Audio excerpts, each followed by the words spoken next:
The buying and selling of humans for sex in Tulsa is exploding. To put that into perspective, since March of 2019, the Tulsa Police Department's Human Trafficking Vice Unit has racked up 59 human trafficking related arrests, including 29 federal indictments. Compare that to 0 such arrests in 2018. To give you an inside look at the dark world of the sex trade in Tulsa, 2 News senior reporter SHARON Phillips and her photographer spent an evening with TPD's Human Trafficking Vice Unit, granted extraordinary access as this elite team of men and women made multiple arrests. Here is a 2 News exclusive looking at what they did in just one night. It's a hot and muggy August night in Tulsa. You have anything on you that we missed in our search? My photographer Dennis and I are out with the Tulsa Police Department's Human Trafficking Vice Division as they work a commercial sex sting. We are tucked safely inside the commander's vehicle with our cameras in tow. For this operation, they are using multiple female undercover officers posing as sex workers, hookers.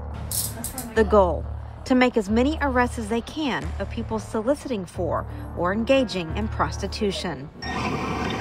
Lieutenant Brian Wilson is the commander in charge. It's demand. It's, simple economics for these folks. You have supply and demand, and the demand side are the folks that are paying for these women to have sexual acts with them. The majority, if not all of them, not at their will. Everyone ready? The sting's location: a hotel on Admiral, a hotspot for sex trafficking. It's happening at lunch, it's happening, after work hours, it's happening into the night. The undercover officer, or UC for short, sets out for her walk, slowly sauntering up and down the street. It's not long before a potential customer pulls up. People that begin to pay for sex with women eventually gravitate towards wanting younger and younger girls. After the buyer offers a UC money for a sex act, she tells him that she has a room and to pull into the parking lot. Once inside, he lays the money on the table, and before anything can happen, he is quickly arrested by 2 nearby officers. The buyer is then taken to another part of the hotel for questioning and to be searched by other undercover officers. Ready. The UC then heads back out in front of the hotel, and the operation begins again. I think at one point in the span of an hour, we had 15 that solicited our officers.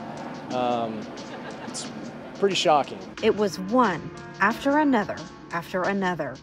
Some of them drove up, others made a date online to meet her. Once investigators made an arrest and completed the paperwork, the men were loaded into this van and taken to jail. This evening we arrested 7 individuals in about 4 hours of working the operation. I think our officers encountered 25 to 40 individuals looking to pay for a sexual act. During this particular commercial sex sting, investigators arrested 6 people for soliciting prostitution. Because these men are still ongoing in the court process, 2 News Oklahoma has chosen not to name them or show their faces at this time. We do want to point out that these are arrests and not convictions. Tulsa police say this operation targets the buyers of sex acts to try and put a dent in what they call the underground world of sex trafficking. We've seen an uptick the last 2 years. The numbers of victims rescued, the number of victims that we've identified has just gone through the roof. Join me tomorrow as we pull back the curtain on Tulsa's dark world of sex trafficking and human trafficking and show you how investigators work tirelessly to rescue children as young as 4. SHARON Phillips, 2 News Oklahoma.